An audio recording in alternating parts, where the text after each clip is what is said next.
함께 보실 하나님의 말씀은 창세기 1장 1절에서 2절까지의 말씀이 되겠습니다. 창세기 1장 1절에서 2절까지 제가 봉독해 드리겠습니다. 태초에 하나님이 천지를 창조하시니라. 땅이 혼돈하고 공허하며 흑암이 깊음 위에 있고 하나님의 영은 수면 위에 운행하시니라. 하나님의 말씀입니다. 우리 지난주에 여호와께로 돌아오라 하는 주제로 우리 힘써 여호와를 알자 그렇게 말씀을 했습니다. 그냥 대충 하는 거 아니라 힘써 우리 하나님이 어떤 분인가 우리가 알아야 됩니다. 힘써 알지 못하면 결국 아무것도 아는 것이 아니라 그렇게 말씀드렸죠. 대충 알면 안 돼요. 신앙은요 확실하게 알고 믿으셔야 됩니다. 힘써 믿으셔야 돼요. 자, 우리가 힘써 믿어야 할 하나님이 구체적으로 어떤 분이냐? 오늘 이 창세기 말씀을 통해서 우리가 힘써 알아야 할 하나님은 창조주 하나님이십니다. 창조주 하나님. 하나님은 태초에 천지를 창조하셨는데 이 창조주 하나님이 어떤 의미가 있는지 우리 말씀을 통해서 함께 보시겠습니다. 우리 좌우님이 한번 인사하시겠어요? 창조주 하나님을 찬양합시다 하고 인사해 주세요. 창조주 하나님을 찬양해야 됩니다. 우리 아름다운 찬양을 듣고 우리가 박수를 치는 것은 하나님께 영광을 올려드리는 겁니다. 그렇죠? 마찬가지로 하나님이 하신 일을 볼 때 하나님을 찬양하지 않는 일은 죄입니다. 죄예요. 하나님을 무시하는 겁니다. 하나님을 온전히 찬양하는 여러분들이 되시기를 우리 주님의 이름으로 축원합니다. 기도하시겠습니다. 사랑의 하나님 아버지, 하나님이 만드신 이 세상을 바라보며 끊임없이 주님을 찬양하고 감사하는 하나님의 임재를 확신하는 우리 삶이 되게 하여 주시옵소서. 이 아침 말씀 전한 자와 듣는 자가 함께 은혜되게 하여 주옵시며 모든 말씀 예수 그리스도의 이름으로 기도드립니다. 아멘. 태초에 하나님이 천지를 창조하셨다 하는 이 말씀은 하나님이 아주 먼 옛날에 옛날 옛적에 천지를 창조하셨단 말이 아닙니다. 우리 성경에 태초로 번역된 히브리어 원어는 베레시트라는 단어인데 시간을 나타내는 전치사 베와 근원 또는 머리라는 뜻의 레시트가 합쳐져서 만든 합성어입니다. 그래서 베레시트, 이 단어를 영어 성경에는 in the beginning 그렇게 번역을 하죠. 태초가 아니라 태초에 in the beginning이 됩니다. 그래서 이걸 직역을 하면 그 시작에 하나님이 천지를 창조하신 그 순간을 가리키는 말입니다. 하나님이 천지를 먼 과거의 옛날이 아니라 하나님이 천지를 창조하신 바로 그 순간을 얘기하는 거예요. 그래서 1절을 정확히 번역하면 하나님이 천지를 창조하셨던 그 시작에, 표준 새 번역엔 그렇게 번역이 돼요. 하나님이 천지를 창조하신 그 시작에, 그 시작이 어떤 순간이죠? 아무것도 없던 곳에 천지가 나타난, 무에서 유가 창조된 그 순간입니다. 원시 우주라고 그러죠. 지금 보고 있는 우주와는 달라요. 그렇지만 처음 땅과 하늘이 만들어진 창조된 그 순간이에요.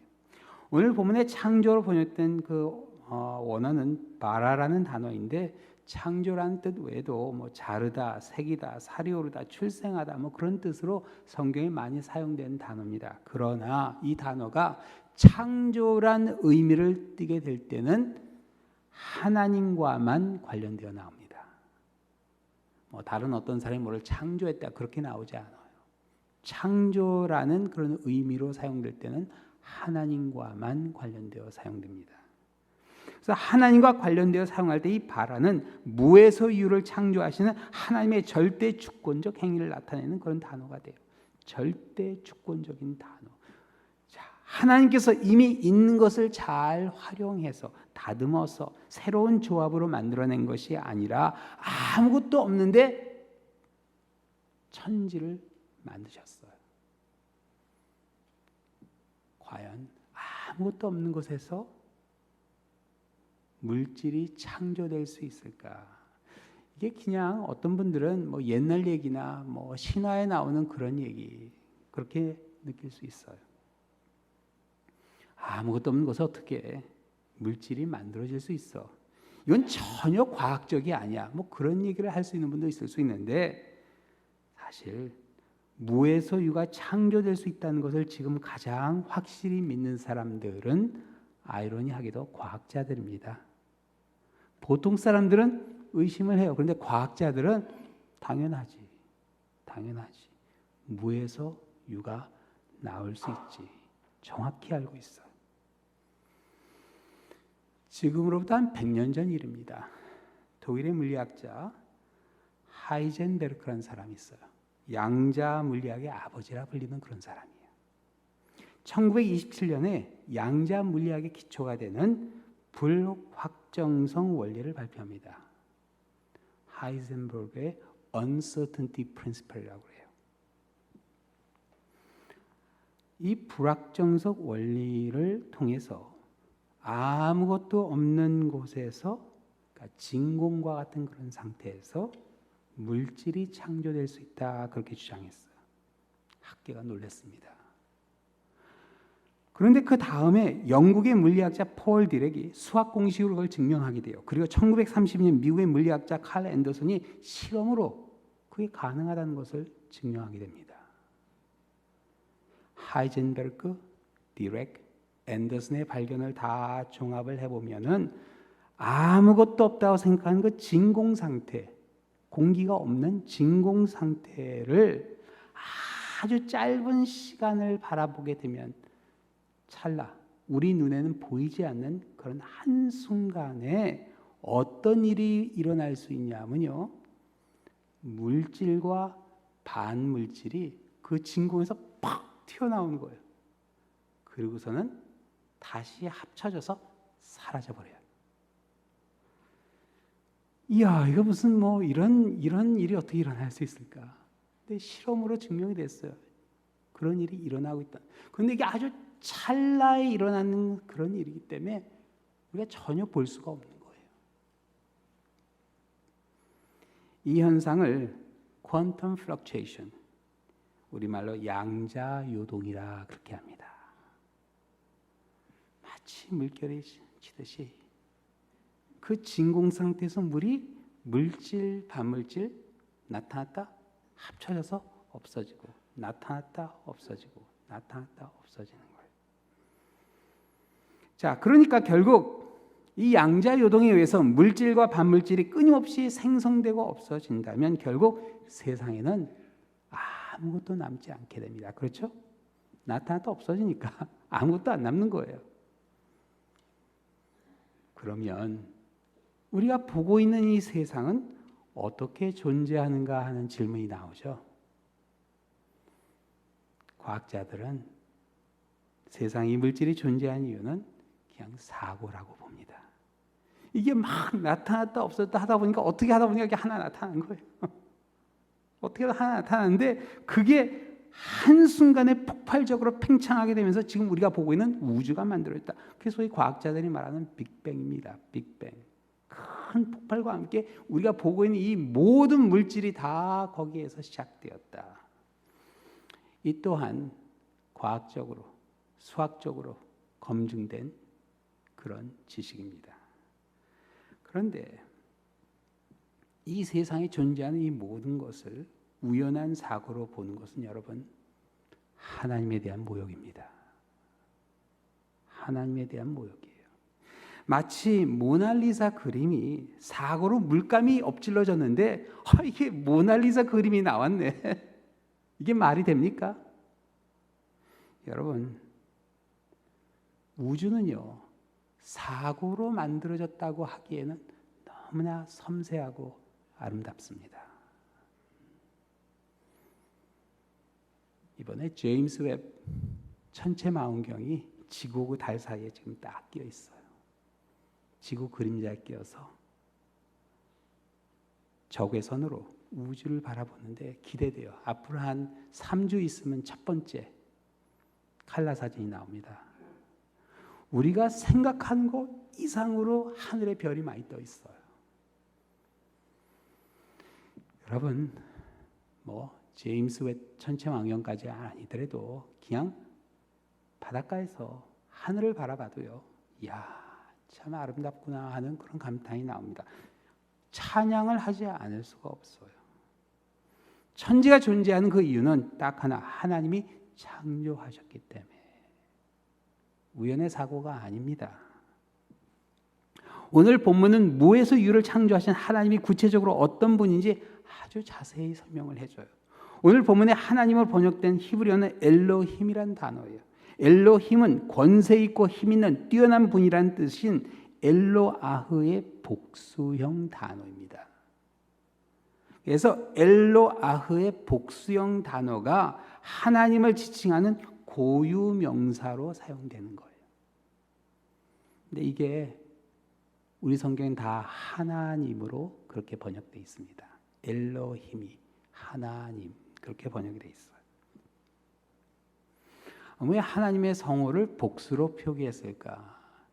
사실 고유 명사 중에 복수로 된 고유 명사가 있죠. 그래서 Johns, 그럼 거기 S가 붙어요. 그러면 그 John이 여러 명이라는 뜻은 아닙니다. 그렇죠? 고유 명사일 뿐이에요. 혹시 엘로힘에서 복수니까 삼위일체 하나님을 그런 개연성은 없어요. 왜냐하면은 그 다음에 나오는 동사가 단수형입니다. 우리 영어의 동사 공부할 때 단수형, 복수형 이게 다 다르죠. 히브리어도 마찬가지. 그래서 엘로힘 다음에는 복수형 동사가 사용되지 않고 단수가 나옵니다.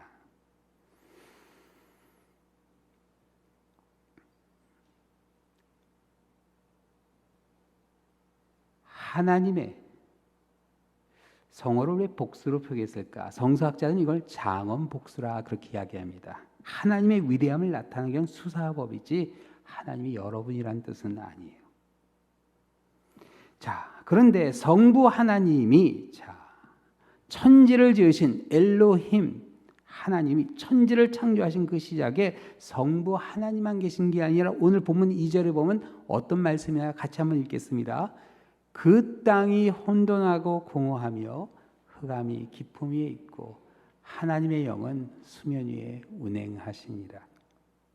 성부 하나님이 천지를 창조하신 바로 그 순간에 그 시작에 그러니까 이게 연결이 되는 거예요. 그 시작에 그 순간 어떤 일이 일어나고 있었어요? 창조된 그 땅이 아직 혼돈하고 공허하며 흑암이 깊음이 있던 그 순간에 하나님의 영이 그 창조된 아직 공허하고 혼돈한 그 창조된 원시 우주 위에 운행하고 계셨다 그렇게 나와요. 이 운행한다는 말은 부드러이 활공한다는 깊은 뜻을 갖고 있어요. 마치 엄마 새가 둥지에 내릴 때 밑에 아기 새가 있죠. 이렇게 사뿐 내려앉는 듯한 그런 느낌. 운행하고 있다는 그런 뜻이에요. 아주 깊은 관심을 가지고 조심스럽게 그 주위를 맴도는 그런 의미입니다. 운행하고 있었다. 하나님에게 수면 위로 운행했다 번역했지만 원어는 더 정감이 갑니다. 수면 위로 번역된 원어를 지금 물들의 얼굴이 돼요. 그래서 아직 혼돈하고 공하며 흑암이 깊은 원시 우주의 표면을 이야기하는데 하나님의 영이 가까이 운행하는 모습 마치 얼굴과 얼굴을 맞대는 듯한 친밀한 관심, 애정이 느껴지는 그런 표현이에요. 천지 창조에 함께 하셨던 성령님의 모습이 여기서 표현이 됩니다. 창세기 1장 2절은요. 하나님이 누구인가 하는 것을 너무나 아름답게 그렇게 묘사해줘요.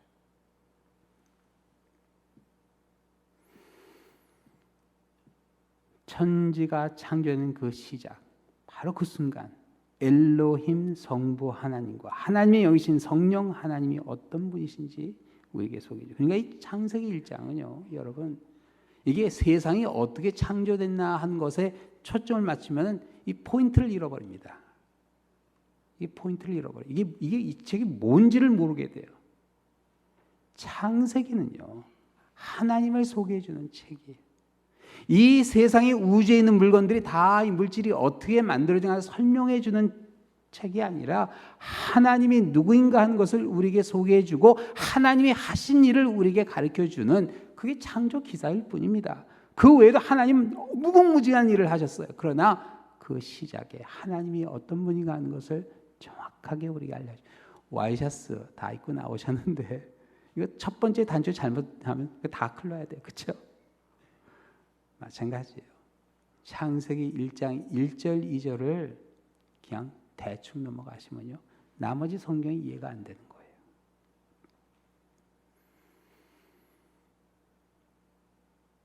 창세기의 히브리어 원래 제목은 베레시트, 그 시작으로 그렇게 나와 있어요. 그리고 원래 1절의 어순이 이렇습니다. 총 7글자예요. 태초에 창조하셨느니라 하나님이 그 하늘과 그 땅을. 자, 태초에 창조하셨느니라 하나님이 그 하늘과 그 땅을. 7글자예요. 하나님의 완벽 숫자죠.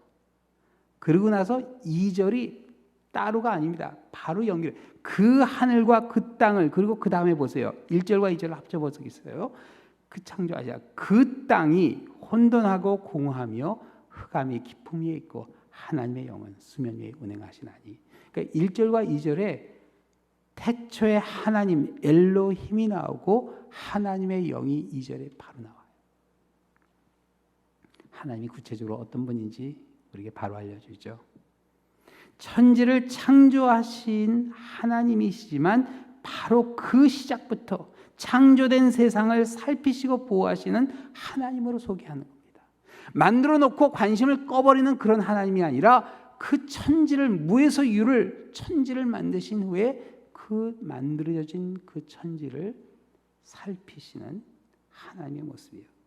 여러분, 이런 창조주의 모습은 아주 독보적입니다. 아주 독보적이에요. 타종교를 살펴보면 그 나름대로 세상의 기원이 되는 창조에 관한 기사가 나옵니다. 근데 그게 크게 두 가지로 분류가 돼요. 뭐 여러 종교들이 있는데 크게 두 가지로 분류되는데, 첫 번째는 창조주가 세상의 일부로 그렇게 나옵니다. 그냥 창조주가 이 세상의 일부예요. 그래서 예를 들어서 중국 사람들은요, 우주가 원래 거대한 알이었는데 그 알 한 구석에 방고란 아이가 18,000년 동안 잠을 자다 갑자기 깨어나서 얘가 도끼를 들고 있는데 도끼로 알을 깨가지고 이 우주가 만들어졌다. 이 중국 사람들의 상상력이 참 재밌어요. 그렇죠? 잠자던 애가 왜 갑자기 도끼를 들고 알을 깹니까? 하여튼 뭐 중국 사람들 생각하는 그런 신화예요. 인도 사람들은 이 우주가, 이 세상이 신과 물질이 하나가 되어서 만들어졌다. 그래서 모든 것에 다 영이 있어요. 다 영이 있어. 메소포타미아 사람들은 신들이 전쟁을 하다 하나가 죽었는데 그 시체로부터 세상이 나왔다고. 좀 섬찟해요. 이집트 사람들은 물에서 나온 신이 세상을 만들었다, 그렇게 봅니다. 이 모든 창조 신화의 공통점은 창조주가 세상과 구분이 안 됩니다. 그리고 그냥 세상에 종속되고 일부로 남아요. 또 두 번째 부류의 창조 신화는 창조주가 없이 세상이 저절로 만들어졌다고 그렇게 이야기해요. 대표적인 사람들이 그리스와 로마 사람들입니다. 세상은 스스로 생겨난 물질이 서서히 모습을 갖춘 것뿐이고, 뭐 그리스 신화에는 제우스나 아폴로 같은 그런 신들도 인간이 만들어지기 전에 그냥 자연이 생겨난 그런 신이라 그렇게 생각해요. 세상이 저절로 만들어졌다. 결국 뭐 과학도 그런 선상이 있습니다. 뭐 과학이 그리스, 뭐 헬라 그런 철학에서 나왔기 때문에, 시작됐기 때문에 비슷한 맥락입니다. 그러나 여러분, 성경은 다릅니다. 성경이 소개하는 창조주 하나님은 어떤 분이냐? 아무것도 없는 것에 천지가 창조된 그 시작에 계셨고 그 후에도 영으로 함께 하신 하나님이시죠. 세상과 다르시고 세상에 속해 있지 않지만 세상을 살피시고 더 나아가 혼돈하고 공허하며 어두운 세상에 질서와 빛을 가져오시는 창조주 하나님이세요. 근데 놀라운 것은 이 하나님이 우리 한 사람 한 사람에게 다가오시고 우리에게 말을 걸어오세요. 아니 우리가 뭔데 우리에게 말을 걸어오실까? 인간이 뭔데? 그뿐 아니라 하나님의 존함을 여호와란 이름을 가르쳐 주시고 하나님을 아버지라 친구라 보혜사라 부르게 하세요. 이해가 안 되죠. 아니 왜 그 천질만 나 같은 정말 사람에게까지 관심을 가져주실까? 그래서 다윗은 하나님 만드신 밤하늘을 바라보면서 이런 찬양을 올려드리죠. 주의 손가락으로 만드신 주의 하늘과 주께서 베풀어 주신 달과 별들을 내가 보니 사람이 무엇이기에 주께서 그를 생각하시며 인자가 무엇이기에 주께서 그를 돌보시나이까. 하나님 만드신 천지를 바라보게 되면요, 하나님의 사랑이 느껴집니다. 우리는 우주의 먼지가 아니라 이 우주를 만드신 하나님께서 나 같은 존재를 돌봐주시고 나를 봐주시는구나 하는 그 사랑에 감격하게 돼요. 네, 여러분, 이 우주가 얼마나 방대하고 큰지 이게 그걸 머리에 담지 않으면 이 사랑의 그 스케일을 도저히 이해를 못해요. 하나님이 사랑하시는구나. 그렇게 별로 감격도 감동도 없고 그렇게 갈 수가 있어요. 얼마 전에 한번 보여드렸는데 다시 한번 보여드리겠어요. 이 우주가 얼마나 방대한지 영상인데요.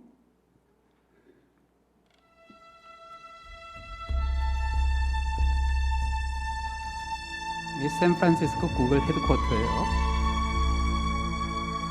그 동네 샌프란시스코 미국 서해안이죠. 지구입니다.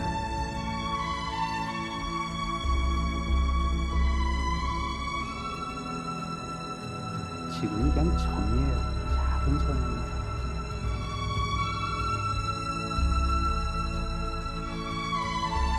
태양계를 보여저가 찍은 사진을 얼마 전에 보내왔죠. 태양이 딱 점 하나로 되어 있는 사진이었어요. 저게 헬리오스피어라고 해서 태양이 갖고 있는 영역을 마치 공과 같이 볼 수 있어요. 근데 태양은 은하의 한 점일 뿐입니다.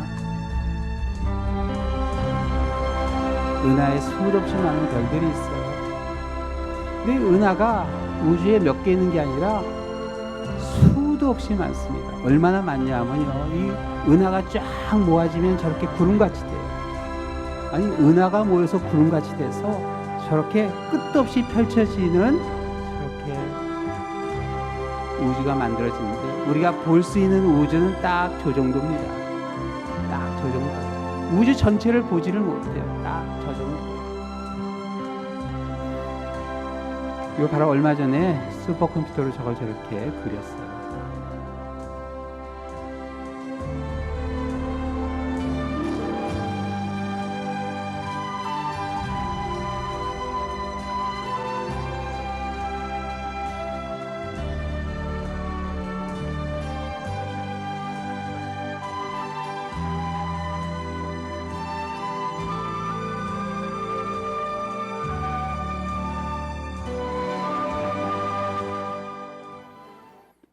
저 우주를 만드신 하나님이 아니 왜 나 같은 사람을 사랑해 주실까? 정말 이해가 안 되죠. 그래서 이 창세기 1장 1절 2절을 읽으면요, 이 하나님이 어떤 분인가 하는 것이 궁금해져요. 그렇죠? 알고 싶어지게 합니다. 힘써 하나님을 알고자 하는 마음이 일어나요. 안 그러세요? 별을 바라보는 우리의 마음속에 하나님을 찬양하는 마음이 일어납니다. 윤동주 시인의 서시에 보면 별을 바라보는 마음을 적어내라 가죠. 죽는 날까지 하늘을 우러러 한 점 부끄럼 없기를 잎새에 있는 바람에 나는 괴로워했다. 별을 노래하는 마음으로 모든 죽어가는 것을 사랑해야지. 그리고 나에게 주어진 길을 걸어야 했다. 오늘 밤에도 별이 바람에 스치운다. 별을 바라보는 마음으로 이 모든 걸 지으신 하나님을 바라보는 마음으로 우리가 하루하루 살아가게 될 때 여러분, 우리의 삶이 달라집니다. 세상 사람들이 각박하게 사는 그 모습 속에 함께 있지 않게 돼요. 시각이 달라져요. 죄는 다른 게 아닙니다. 천지를 창조하신 창조주 하나님을 부인한 것이 죄예요. 로마서 1장에 이렇게 이야기하죠. 창세로부터 그의 보이지 아니하는 것들 곧 그의 영원하신 능력과 신성이 그가 만드신 만물에 분명히 보여 알려졌나니 그러므로 그들이 핑계하지 못할지니라. 하나님을 알되 하나님을 영화롭게 아니하며 감사하지도 아니하고 오히려 그 생각이 허망해지며 미련한 마음이 어두워졌나니 스스로 지혜 있다나 어리석게 돼요. 여러분, 죄는 다른 게 아닙니다. 하나님께서 이 만드신 모든 그런 것을 통해서 하나님의 임재를 우리에게 알려주셨는데 그 하나님을 알되 영화롭게도 아니하고 감사하지도 아니하고 찬양을 올려드리지도 않고 그냥 우리의 생각이 허망해져서 미련한 마음에 그냥 주위에서 일어나는 일에서 헤어나오지 못하고 허우적거리는 그 모습이 바로 죄입니다. 바로 죄예요. 혹시 이 아침 내가 그 가운데 있다면 별을 바라보는 마음으로 우리 하나님을 바라보는 시간이 되었으면 합니다. 창조주 하나님을 힘써 하시는 가운데 다윗과 같이 아름다운 찬양을 올려드리는 그런 여러분의 한 주가 되시기를 우리 주님의 이름으로 축원합니다. 기도하시겠습니다. 사랑의 하나님 아버지,